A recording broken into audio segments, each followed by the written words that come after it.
Hello friends, நீங்கள் பார்த்துட்டு இருக்கிறது ஹெச்வி ட்ராமா. இந்த வீடியோவில் நம்ம என்ன பார்க்க போகிறோம்னா, can this love be translated episode 1. இது ஒரு புது கொரியன் ட்ராமா. ரொம்பவே நல்லாயிருக்கும். இந்த ட்ராமாவோட ஒன்லைன் ஸ்டோரி என்னன்னா, நம்ம ஹீரோ ஒரு டிரான்ஸ்லேட்டராக இருப்பார். பெரிய ஈவெண்ட்டு சின்ன ஈவெண்ட்டு அப்படின்லாம் பார்க்காம எல்லா லாங்குவேஜையும் டிரான்ஸ்லேட் பண்ணி கொடுத்துட்டு அந்த மாதிரி ஒரு வேலையை பார்த்துட்ருப்பாரு. நம்ம ஹீரோயினுக்கு ஆக்ட்ரஸ் ஆகணும்னு ரொம்பவே ஆசை. இருந்தாலும் சின்ன சின்ன ரோல் எல்லாம் பண்ணிக்கிட்டே இருப்பாங்க. இன்ஸ்டாகிராமில் கூட உங்களுக்கு கொஞ்சம் ஃபாலோவர்ஸ் தான் இருப்பாங்க.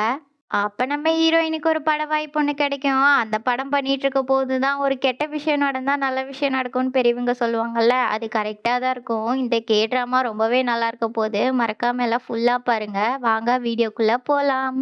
எபிசோடோட ஸ்டார்ட்டிங்லயே நம்ம ஹீரோயின் நடந்து வந்துட்டு இருக்காங்க. இவங்க பேரு சாமுகி. புலம்பிட்டே நடந்து வந்துட்டு இருக்காங்க. என்னால ஒண்ணுமே முடியல. இந்த மாதிரி இடத்துக்குன்னு சொல்லியிருந்தா நான் ஸ்னீக்கர்ஸ்னாச்சும் போட்டு வந்திருப்பேன். அழகா வேற ட்ரெஸ் பண்ணிட்டு வர சொன்னாங்களே அப்படின்ற மாதிரி சொல்லிட்டு புலம்பிட்டு வந்துட்டு இருக்காங்க. அப்போ உங்க காதுல ஏர்பாட்ஸ் போட்டிருக்காங்க. அப்போ ஒரு லேடி பேசுறாங்க. சாமுகி, நீங்க உங்க மைக் ஆன் பண்ணுங்க, கேமராவை மேல பிடிங்க அப்படின்ற மாதிரி சொல்லிட்டு இவங்களும் ஒரு vlog மாதிரி எடுத்துட்டு நடந்து வந்துட்டு இருக்காங்க. எல்லாரும் பேசிட்டு இருக்காங்க. ட்ரோன் எல்லாம் கரெக்டா கேப்சர் பண்ணுங்க, நம்மளோட ஹீரோயின் பண்ற சின்ன சின்ன ஆக்ஷன்ஸ் கூட மிஸ் ஆகக்கூடாது அப்படின்ற மாதிரி பேசிட்டு இருக்கப்ப நம்ம ஹீரோ வராரு. நம்ம ஹீரோ பேரு மிஸ்டர் ஜோ. ஓகே, நான் ரெடி, நீங்களா ரெடின்ற மாதிரி வந்துடுறாரு. அப்ப இங்க நம்ம ஹீரோயின் பேசிட்டு இருக்காங்க. அந்த காலத்துல ராஜாக்கள் வாழ்ந்த இடமா இது, என்னால நம்பவே முடியல. எவ்வளோ ஏக்கர் இருக்கும், இதெல்லாம் நம்மளுதுன்னு நினைச்சா எப்படி இருக்கும் அப்படின்ற மாதிரி சொல்லி பேசிட்டு இருக்காங்க. அப்ப நம்ம ஹீரோ சொல்லிட்டு இருக்காரு, அது மேல சாயாதீங்க, பின்னாடி தள்ளி நெல்லுங்க அப்படின்ற மாதிரி சொல்லிட்டு இருக்காரு. அப்ப ஹீரோயின் சொல்றாங்க, நீங்க ஏன் அப்படி சொல்றீங்க, என் மேல உங்களுக்கு அக்கறையா அப்படின்ற மாதிரி கேக்குறப்போ, நான் சொல்லல, அங்க இருக்க போர்டு கூட அப்படிதான் சொல்லுது பாருங்க அப்படின்ற மாதிரி சொல்லிட்டு இருக்காரு. இப்போ அந்த படத்துல நடிக்கிற ஹீரோ வராரு. 2 பேரும் கை பிடிச்சிட்டு நடந்து வந்துட்டு பேசிட்டு இருக்காங்க. அப்பா அவரு ஜாப்பனீஸ்ல பேசிட்டு இருக்காரு. இந்த இடத்த நான் தான் சஜஸ்ட் பண்ணேன், இது ஒரு பியூட்டிஃபுல்லான இடம் அப்படின்ற மாதிரி சொல்றாங்க. நம்ம ஹீரோவும் டிரான்ஸ்லேட் பண்ணி ஹீரோயின் கிட்ட சொல்லிட்டு இருக்காங்க. அதுவும் இல்லாம இங்க வெதரும் நல்லா இருக்கும், வா அந்த பக்கம் போலாம், வியூ ரொம்பவே சூப்பரா இருக்கும் அப்படின்ற மாதிரி சொல்லி கூட்டிட்டு போறாங்க. இங்க எல்லாரும் பேசிட்டு இருக்காங்க. இவங்க முதல்ல விட இப்ப ரொம்பவே க்ளோஸ் ஆயிட்டாங்கல்ல அப்படின்னு சொல்றப்ப, ஆமா இதுதானே நம்மளோட கடைசி ஷூட்டு, ஃப்ரெண்ட்ஸ் ஆயிட்டாங்க அப்படின்ற மாதிரி சொல்லிட்டு இருக்காங்க. இப்போ நம்ம படத்தோட ஹீரோ சொல்றாரு, நீ ரொம்பவே அழகா இருக்க, உன்னை பார்த்துட்டே இருக்கணும் போல இருக்கு அப்படின்னு சொல்றப்ப நம்ம ஹீரோயினும் ஆமா எனக்கும் தான் அப்படின்னு சொல்லிட்டு இருக்காங்க. அப்ப நம்ம படத்தோட ஹீரோ ஏதோ சொல்றப்ப நம்ம டிரான்ஸ்லேட்டர் அப்படியே ஸ்டன்னாகி நின்னுறாரு. நம்ம ஹீரோயின் சொல்றாங்க, மிஸ்டர் ஜோ என்ன பண்றீங்க, டிரான்ஸ்லேட் பண்ணுங்க, அவர் என்ன சொல்றாரு அப்படின்னு கேட்டுட்டே இருக்காங்க. அவர் எதுவுமே பதில் பேசாம இருக்காரு. இப்போ அந்த ஹீரோ சொல்றாரு, மிஸ்டர் ஜோ என்ன நான் சொன்னதை பார்த்து ஸ்டன் ஆயிட்டீங்களா, தயவு செஞ்சு நான் சொன்னதை அப்படியே உங்களுக்கு டிரான்ஸ்லேட் பண்ணி சொல்லிடுங்க அப்படின்ற மாதிரி சொல்றாரு. நம்ம ஹீரோ சொல்றாரு, இப்போ சொல்றேன் கேட்டுக்கோ, எனக்கு ஒன்று ரொம்பவே பிடிக்கும் சாமுகி அப்படின்னு சொல்றாங்க. நம்ம ஹீரோயினும் கேமராவை பார்த்து நம்ம டிரான்ஸ்லேட்டரை பார்த்துட்டு இருக்காங்க. அதோட அந்த சீன் முடிய இங்க நம்ம டிரான்ஸ்லேட்டர் மிஸ்டர் ஜோ ஜப்பானுக்கு டிராவல் பண்ணி வந்துட்டு இருக்காரு. இங்க ஒரு நாவல் பப்ளிஷ் பண்ணுவாங்க, அந்த ஈவெண்ட்டுக்காக தான் டிரான்ஸ்லேட் பண்ண வந்திருப்பாங்க. அப்போ அவர் சொல்லிட்டு இருக்காரு, இந்த நாவல் கண்டிப்பா ஜப்பான் மக்களுக்கு பிடிக்கும், நீங்க கண்டிப்பா வாசிச்சு பாருங்க அப்படின்ற மாதிரி சொல்லிட்டு இருக்காரு. இப்போ இவங்க 2 பேரும் பேசிட்டு வந்துட்டு இருக்காங்க. பாத்தியா அவங்கள பார்க்க நிறைய பேர் வந்திருக்காங்க அப்படின்னு சொல்றப்ப, நீ தான் என்னை குறைச்சி எடை போடுற அப்படின்னு சொல்றப்ப நம்ம ஜோ சொல்றாங்க, நான் எப்போ உங்களை குறைச்சி எடை போட்டேன் அப்படின்ற மாதிரி பேசிட்டு அவர் கையில ஒரு குக்கீஸ் பிஸ்கெட் இருக்கு, அதை கொடுக்குறாரு. சரி இதையே என்கிட்ட கொடுக்குறீங்கன்னு கேட்குறப்போ, அடுத்த வாரம் மிலிட்ரி மேகசின்லேருந்து என்ன இன்டர்வியூ எடுக்க வராங்க, அதுக்கும் நீயே வந்து டிரான்ஸ்லேட் பண்ணி கொடு அப்படின்னு சொல்கிறப்ப, சாரி என்னால் வர முடியாது அப்படின்னு சொல்லிட்டு இருக்கான். ஓ சாரி, நீ ஸ்பெயின் போகிறதா சொன்னீங்கன்னா மறந்துட்டேன் அப்படின்ற மாதிரி சொல்லிட்டு இருக்காங்க. அப்பதான் நம்ம ஹீரோயின் என்ட்ரி கொடுக்குறாங்க. அவங்களுக்கு இப்படியெல்லாம் தெரியாது. அவங்களும் ஃபோனில் அப்படியே டிரான்ஸ்லேட் பண்ணி போட்டு போட்டு பார்த்துட்டு நடந்து வந்துட்டு இருக்காங்க. இந்த இடத்துல தான் டிக்கெட் கொடுக்கணும் அப்படின்ற மாதிரி. இப்போ நம்ம ஹீரோ அங்கே இருக்கவங்க கிட்ட சொல்கிறாங்க, லீஃப்லெட்ஸ் காலியாக இருக்குது அப்படின்னு சொல்கிறப்போ, சாரி சார் நாங்கள் இப்போ ரீஸ்டாக் பண்ணிடுறோம் அப்படின்ற மாதிரி சொல்லிட்டு அவங்களுக்கு பிடிச்ச ஸ்நாக்ஸ் எடுத்துகிட்டு வந்துட்டு இருக்காங்க. இப்போ நம்ம ஹீரோவும் ஹீரோயினையும் ஒரு இடத்துல தான் நின்றுட்டு இருப்பாங்க ட்ரெயின் ஏறுறதுக்காக. நம்ம ஹீரோவும் அவங்கள பார்க்கல, அவங்களும் இவங்கள பார்க்கல. 2 பேரும் ட்ரெயினில் ஏறிடுறாங்க. இப்போ நம்ம ஹீரோ யோசிச்சுட்டு இருக்காரு, ஆல்ரெடி நம்ம எக்ஸ் கூட இந்த ட்ரெயினில் தானே வந்திருக்கோம், அவ கூட நம்ம மேலே தூங்கி விழுந்தாலே அப்படின்ற மாதிரி சொல்லி நினச்சிட்டு இருக்காரு. அப்போ அவருக்கு முன்னாடி ஒரு குழந்தை ஒன்று உட்காந்துருக்கு, ரொம்பவே சேட்டை பண்ணிட்டு துரு துருன்னு இருக்கு. அவங்க அம்மா அப்பாவும் திட்டிட்டு இருக்காங்க, அங்கிள் நின்றுட்டு இருக்காருலடா அப்படியெல்லாம் பண்ணக்கூடாது அப்படின்ற மாதிரி சொல்லிட்டு இருக்காங்க. நம்ம ஹீரோயினே இன்ஸ்டாகிராமில் ஒன்று பார்த்துட்டு இருக்காங்க. ஆக்சுவலாக நம்ம சாமுகிக்கும் ஆல்ரெடி ஒரு எக்ஸ் லவர் இருப்பாங்க, அவங்கள தேடி தான் அவங்க இங்கே வந்திருப்பாங்க. ஓ நீ அவளுக்காக இப்போ இதெல்லாம் பண்ணுறியா அப்படின்ற மாதிரி நினச்சிட்டு வந்துட்டு இருக்காங்க. இப்போ அங்க வேலை பார்க்குற பொண்ணு, "ஹலோ வெல்கம். உங்களுக்கு எந்த இடம் பிடிச்சிருக்கோ அந்த இடத்துல நீங்க உட்காரலாம்" அப்படின்னு சைனீஸ்ல சொல்றாங்க. ஆனா நம்ம ஹீரோயினுக்கு தான் சைனீஸ் தெரியாதே. அவங்களும் டிரான்ஸ்லேட் பண்ணி சொல்லிட்டு இருக்காங்க ஃபோன்ல. அப்போ கேட்குறாங்க, "நீ தான் மோமோ சேனோட ஓனர் மோமோ ரேமனா?" அப்படின்ற மாரி கேட்டுட்டு இருக்காங்க. அவங்களும் வந்துட்டு, "அது நான் இல்ல, இங்க ஓனர்" அப்படின்ற மாரி சொல்லிட்டு கிளம்பிடுறாங்க. அப்ப நம்ம டிரான்ஸ்லேட்டரும் இந்த பொண்ணும் பக்கத்துல உட்காந்து சாப்பிட்டுட்டு இருக்காங்க.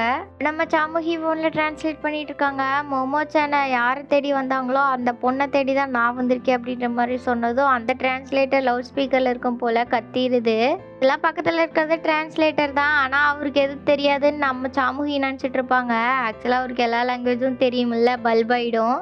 அப்ப நம்ம சாமூகி அந்த டிரான்ஸ்லேட்டர் ஆப்ப வச்சு இதனால திட்ட முடியுமா அப்படின்னு சொல்லிட்டு புறம்போக்குன்னு 2 டைம் சொல்லிடுறாங்க. அதுவும் கத்தி சொல்லிடுது. ஆனா நம்ம ஹீரோவும் என்ன சொல்லிட்டு இருக்க அப்படின்ற மாதிரி கேட்டுட்டு அமைதியா இருக்காரு. அந்த ரெஸ்டாரண்ட்ல இருக்கிற குழந்தை ஏதோ ஒன்று சாப்பிட்டு அந்த குழந்தை சுயநினைவே இல்லாம இருக்கும். அப்ப நம்ம ஹீரோ போய் என்னாச்சு அப்படின்ற மாதிரி அவங்களோட பாஷையிலேயே கேட்டுட்டு இருப்பாரு. நம்ம சாமுகி நினைப்பாங்க, ஓ இவன் டிரான்ஸ்லேட்டரா, இவனுக்கு எல்லாமே தெரியுமா அப்படின்ற மாதிரி நினைச்சிட்டு இருப்பாங்க.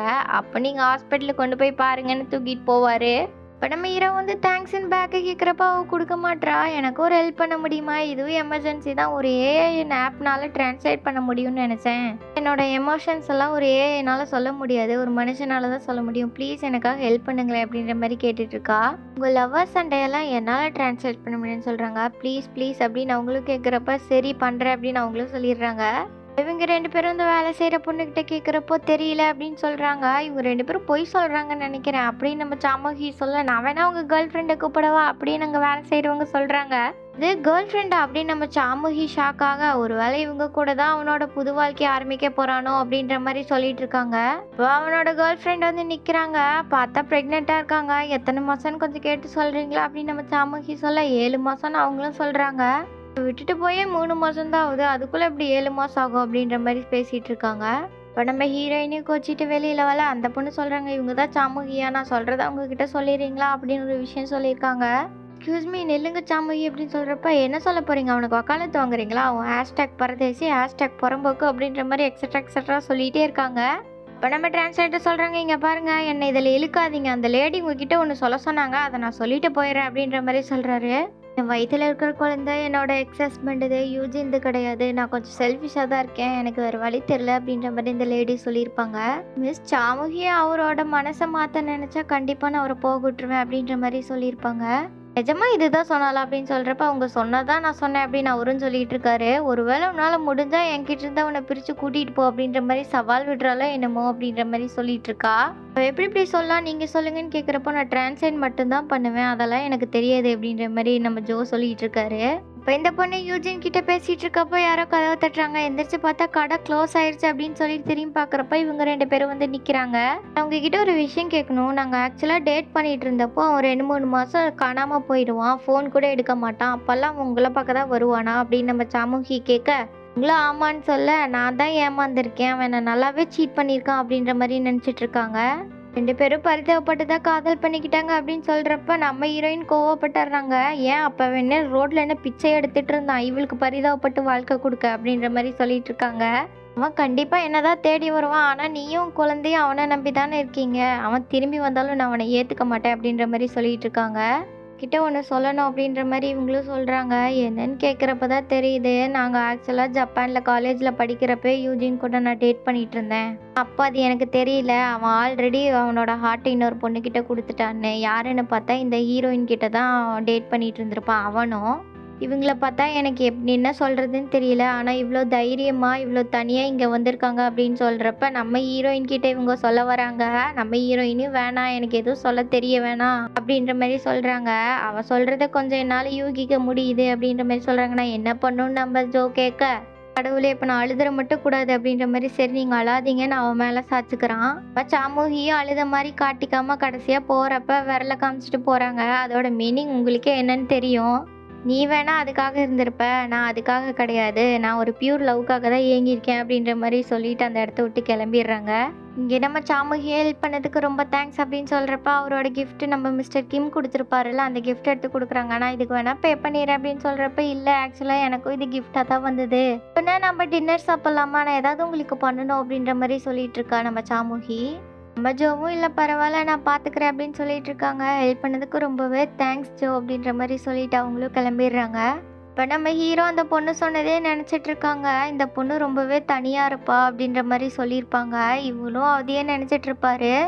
அப்போ நம்ம ஜோவோட ஃபோன் நம்ம சாமுகி கிட்ட இருக்கோம். அவ்வளோ ஐயோ தெரியாமல் எடுத்துகிட்டு வந்துட்டேனே அப்படின்ற மாதிரி சொல்லிட்டு இந்தாங்க யாரோ ஃபாரினர் பேசினாங்க அப்படின்ற மாதிரி வேக வேகமாக ஓடி வந்து கொடுத்துட்றாங்க. பார்த்தா ரெஸ்டாரண்ட்டில் அவர் ஒரு பையனுக்கு ஹெல்ப் பண்ணியிருப்பாங்கல்ல, அவங்க அம்மா தான் பேசியிருப்பாங்க. என் பையன் இப்போவே நல்லா இருக்கான் அப்படின்ற மாதிரி சொல்லியிருப்பாங்க. நம்ம ஹீரோயினும் அந்த பையன் நல்லா இருக்கானா அப்படின்ற மாதிரி நம்ம ஹீரோ கிட்ட வந்து விசாரிச்சுட்டு இருக்காங்க. அப்போ மிஸ் சாமுகி அடுத்து என்ன வேலைன்னு சொல்கிறப்ப என்னோட வேலை முடிஞ்சிருச்சு அதான் நீங்கள் பார்த்தீங்களே அப்படின்னு சொல்லிட்டு இருக்காங்க. அப்போ நீங்கள் என் கூட டின்னர் சாப்பிட வரீங்களா அப்படின்னு நம்ம ஜோ கேட்க, நான் கூப்பிட்டப்ப நீங்கள் வரல அப்படின்னு நம்ம சாமுகி கேட்குறாங்க. வேண்டான்னு சொல்லவே இல்லையே, அப்போ எனக்கு தேவையில்லைன்னு தோணுச்சு அப்படின்னு சொல்லிட்டு இருக்காங்க. அப்போ இப்போ ஏன் கேட்குறேன்னு சொல்கிறப்ப அந்த இட்டாலியன் ஃபேமிலி எனக்காக ஒரு டின்னர் அரேஞ்ச் பண்ணியிருக்காங்க, நீ வேணா என் கூட வா அப்படின்ற மாதிரி கூப்பிடுறாங்க. பெரிய ரெஸ்டாரண்ட்டா, சரி நீங்கள் எனக்கு செஞ்ச உதவிக்காக நான் உங்களுக்கு இந்த உதவி சரி அப்படின்ற மாதிரி தாராள மனசுக்காரி மாதிரி போயிட்டு இருக்காங்க. அப்போ இங்கே ஒரு பொண்ணு அந்த வியூவெல்லாம் ஃபோட்டோ எடுத்துட்டு இருக்கா. அப்போ ஒரு கால் வருது. அந்த காலை பார்த்ததும் அவள் கொஞ்சம் சேடாக இந்த ஃபோனை கட் பண்ணி விட்டுறா. இவங்க 2 பேரும் பேசிகிட்டு இருக்காங்க. நீங்கள் ஒரு ஆக்ட்ரஸ் அப்படின்னு கேட்குறப்ப அந்த அளவுக்கெல்லாம் இல்லை, நான் சும்மா சின்ன சின்ன ரோல் தான் பண்ணியிருக்கேன் அப்படின்ற மாதிரி சொல்கிறாங்க. அப்போ அவளோட ஐடியா எடுத்து காமிக்கிறா.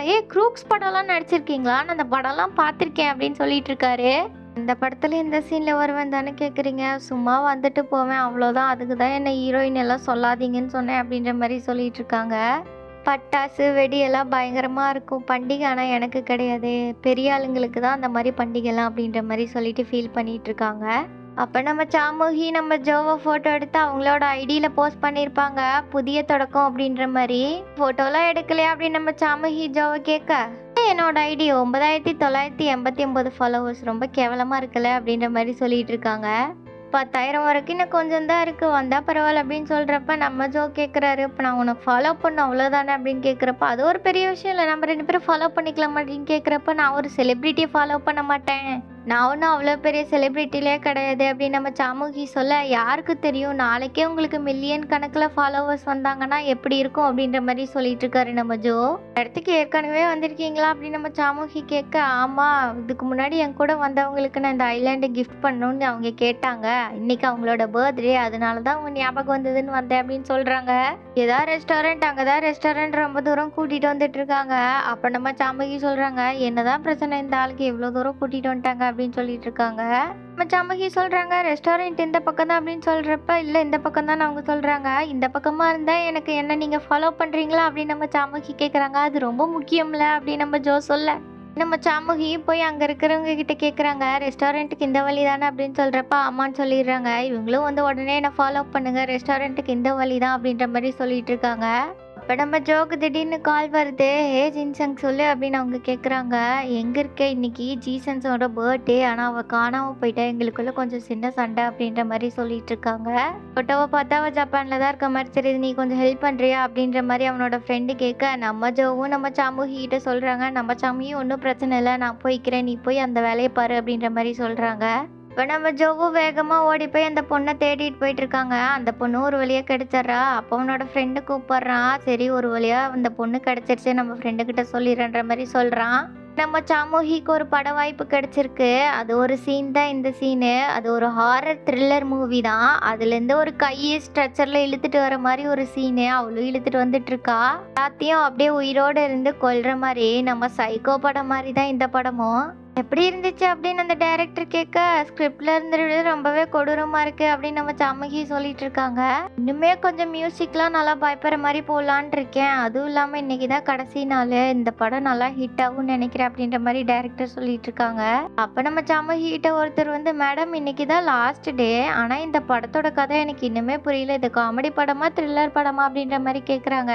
நம்ம சாமுகியே சொல்றாங்க, நம்ம டைரக்டர் ஒரு ஜீனியஸ், அவங்க படம் பண்ணா எல்லாமே நல்லா தான் ஹிட்டாக தான் போகும் அப்படின்ற மாதிரி சொல்லிட்டு இருக்காங்க.